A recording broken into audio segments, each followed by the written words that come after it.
uwana masu bi Krista ni ne mai suna Pastor ɗan rikici Anoda Baba Paul Gindiri na biyu daga Plateau State, jihar kasar Plateau State.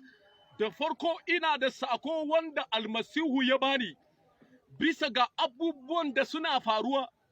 Na zo ne domin in sanar da ma Krista lokaci ne ya kai wanda kowane Krista idanun shi ya budu. Domin abubuwan da yana faruwa yanda ana kakkashe Krista a Kaduna, ana kakkashe Krista a Benue, ana kakkashe Krista a Plateau State, ana kakkashe Krista a Taraba, ana kakkashe Krista a wurare daban-daban a kasashen Najeriya.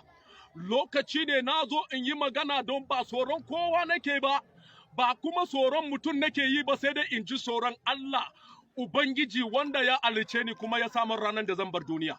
Ina wannan sako ne in ya so ko a tura min police ba tsoro nake ji ba. In ya so ko a tura min soja ba tsoro nake ji ba. In ya so ko a tura min polisawa ba tsoro nake ji ba. Prison gidana ne. Kuma ba zan ji tsoro in je prison domin addinin Kiristanci ba. Bisa ga abubuwan da yana faruwa zan so in yi magana game da shugaban kasan Plateau State. Lalon mai suna Lalon State. Lokaci da ya kai in baka bude idanu domin ka taimake kasanka ba, za a kakkashe Krista. Za a jijjima Krista da sunan cewa wai kana shugabanci. Zan so in yi magana game da haka. Abin da yana faruwa lokaci ne ya kai Krista, kowane Krista ya bude idanunsa. Musulmi ba mutum da zaka tafi da shi bane. Fulani ba mutum da zaka tafi da shi bane. Lokaci ne ya kai wanda duk wanda ya ce ba man shi ba za ta yi bacci ba, kar ka ba shi zaman lafiya. Yan uwana, ina kiran Krista na dukan Najeriya. Annabawa sun yi yaki. Annabi Dauda ya yi yaki. Annabi Musa ya yi yaki. Annabi Iliya ya yi yaki. Annabawa sun yaki. Kar a wani ya ruɗe ku ya ce a mare ka a kashe ka kana kallo. Lokaci ne ya kai kowa ya siya bindiga. Lokaci ne kowa ya kai kowa ya siya makami. Domin yakin jihad ne, ba yakin addini ake yi ba. Don in ba mu tashi ba, mun yi yake abubuwan da yake faruwa a Najeriya. Allah na tuba, watan wata rana wasu mu Krista sai mun zama musulmai. Ina so in yi magana game da haka. Krista, lokaci ne ya kai mu bude idanu. Ina so in yi magana da shugabanin kan na Najeriya gabaki daya. Kuna karba kuɗi ana biyan ku. Ba kwa iya yin magana da abubuwan da yana faruwa a kasar Najeriya. Zan so in gaya muku to lokaci na kai idan buku yi magana da abubuwan da yana faruwa a kasar Najeriya ba. Jinin wanda ana kakkashe su a Kaduna, Plateau State, wurare daban-daban jinin su sai ya yi magana a kan kukan. Ina so in sanar da wannan sako domin a gayawa Najeriya gabaki daya, a gayawa duniya gabaki daya. Ba tsoro nake ji in gaya ma mutum gaskiya ba. Idan ba ku bar zancen wannan ba, ku tashi ku yi maganan gaskiya. Domin kuna bi ana ruɗanku da kuɗi, ba kwa yin magana da yake ba bi kwa gida ba. An kakkashe mutane a Plateau State, an kakkashe mutane a Mayango, an kakkashe mutane a Kuru, an kakkashe mutane a Plateau State. Ba ku yi magana ba.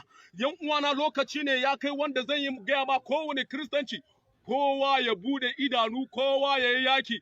Ba lokaci ba ne da za mu siya muna ce wai a'a muna kuka muna addu'a. Lokaci ne kowa ya ɗauke makamai, kowa ya ɗauke bindigogi. Duk Fulanin da aka gani a ƙasar Najeriya da ya ce ba zai kawo zaman lafiya ba, a kashe shi. Duk musulmin da ya ce ba zai kawo zaman lafiya a Najeriya ba, a kashe shi. Ina kawo wannan kashedi ne bisa ni babban mai bishara, ba na tsoro. Jini na ba tsoro nake jini na ya zuba ba. Ba tsoro nake a arbe ni da bindiga ba, domin idan addinin Kiristanci zai ci gaba a Najeriya shi nake so. Yan uwana masu bi, zan yi magana ga shugabananmu na Najeriya su Papa Adeboye. Kun ɗauke kun yi shuru, ana kashe Kirista kun yi shuru, ana kakkashe Kirista kun yi shuru, kuna damuwa da crowd naku ne, ku hau jirgi ku je can. Ku shine damuwan ku. To yan uwana, ina son gaya muku su Papa Adeboye da Ayidapo da su Johnson Suleiman da su Paul Eneche, lokaci ne ya kai wanda kada ku bi crowd. Lokaci ne ya kamata ku siya, ku yi magana domin Najeriya, ku yi magana domin abubuwan da yana faruwa. Najeriya kasan Yesu ne, ba kasan mu Muhammad bane. Najeriya kasan Yesu ne, ba kasan Muhammad bane. Idan Kirista buku tashi kun yi magana da abubuwan da yana faruwa wannan bidiyon da nake magana ba, za a bi mu har gida a kakkashe mu. Lokaci ne ya kai zan yi magana game da lalon. Lalon kana jira ina magana wannan bidiyon. Kana ce kana wai gwanda maka mutu domin Buhari. Gwanda maka mutu domin dan kasanka domin abin kunya abin kaito. Wai ka ce sai dai ka mutu domin mutum banza wanda ba san da shi ba. Yan uwana ina so in gaya maka yan uwana Krista. Gabaki da ina wannan maganan da bakin ciki. An kakkashe mutane a wurare daban-daban ba a sa kofi ba. An kakkashe mutane daban-daban ba a sa kofi ba. Amma a lokacin da za su kai attack a kasan Mayango shine an sa kofi da yake an kashe su. To yan uwana masu bi, Krista na Plateau State, Krista lokaci ne ya kai wanda kowa ya ɗauke makamai, wanda kowa ya ɗauke kayan yaki, domin annabawa sun yi yaki, manzanai sun yi yaki. So duk wanda ba zai yaki ba ya ce wai ana yaki, Yesu ya ce kada ka kashe ɗan wanka, lokaci ne ya kai.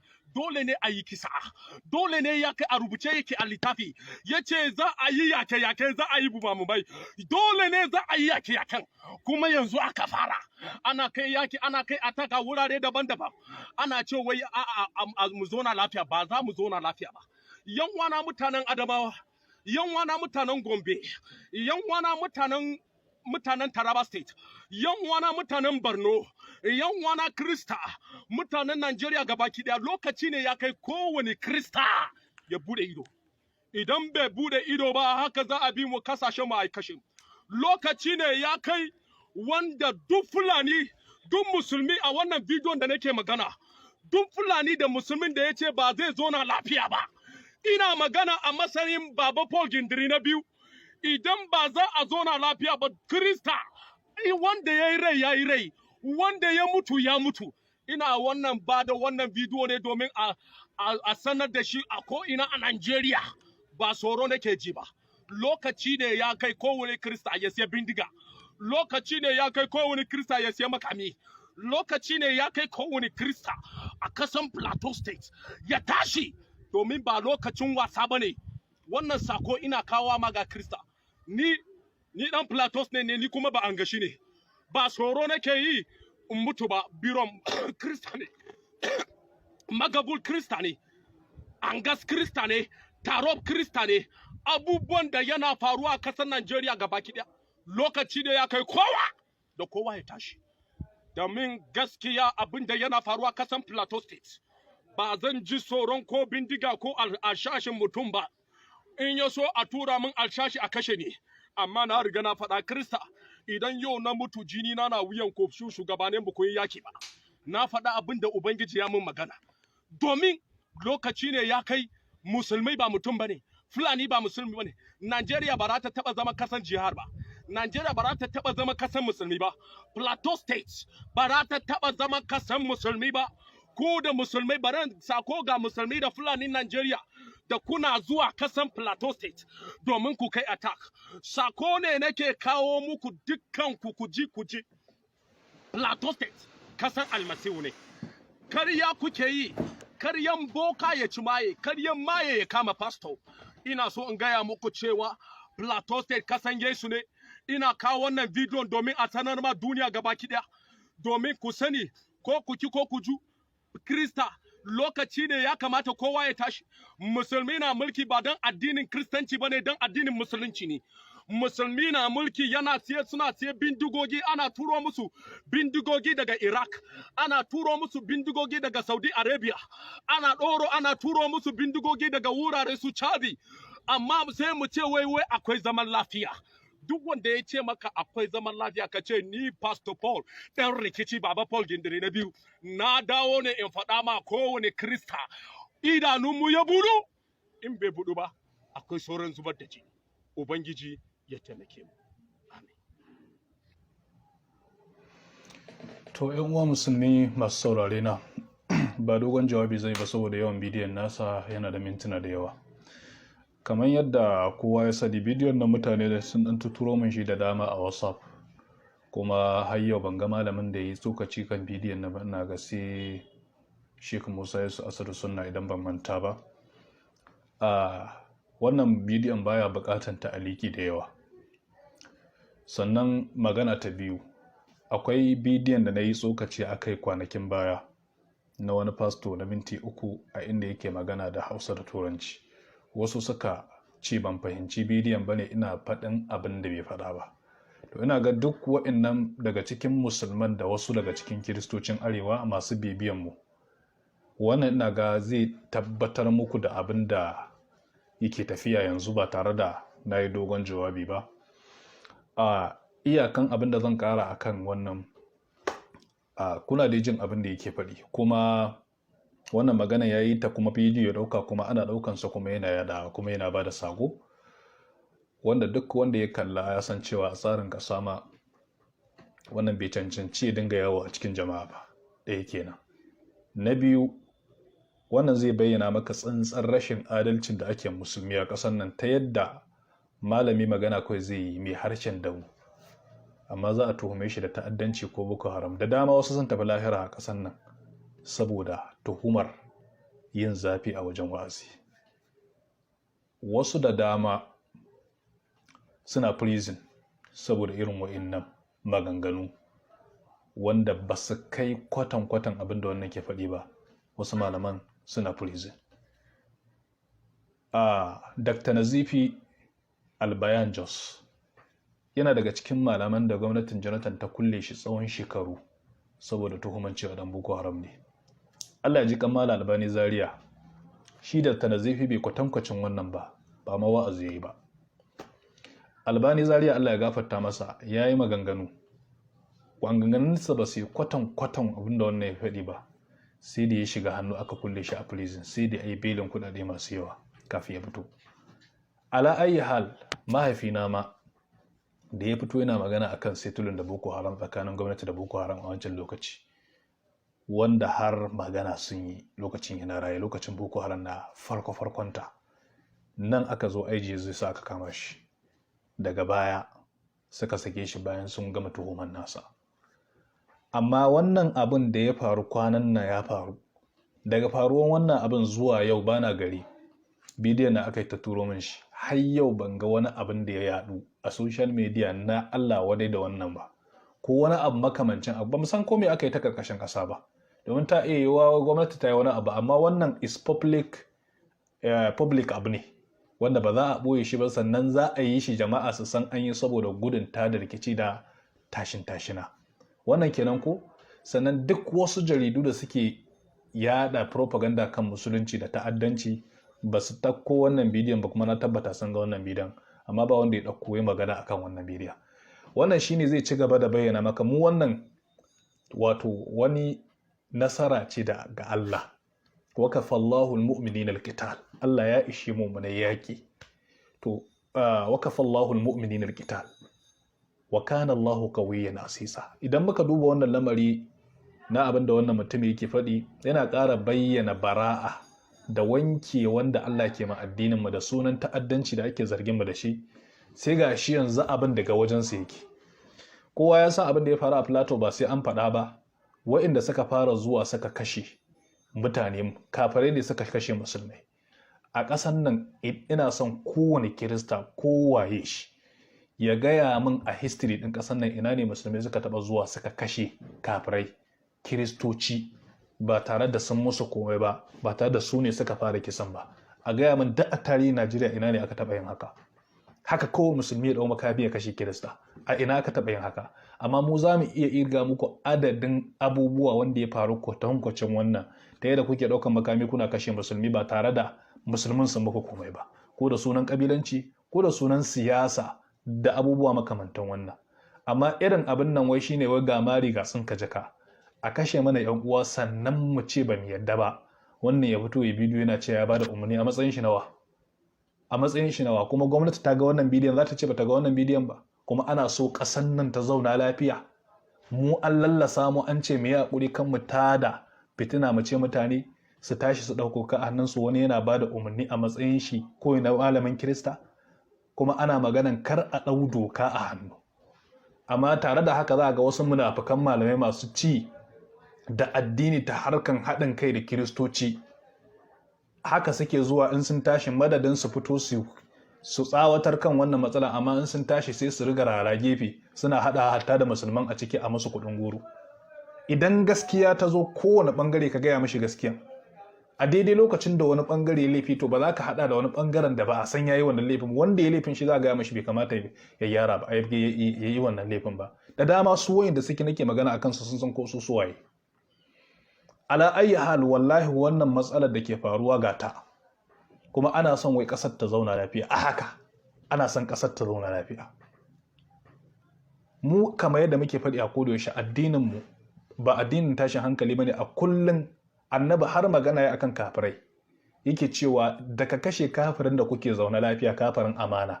Kaga musulunci ma sai da wato raba kafiran gida biyu, da wa'inda suke yakan ku da wanda ba za su yakan ku. Yace wa'inda suke yakan ku Allah ya ce ba ku ba su, wa'inda suka ce a zauna lafiya ba sa sukan addinin ku, ba sa kashe ku, ba sa koran ku daga gidajen ku.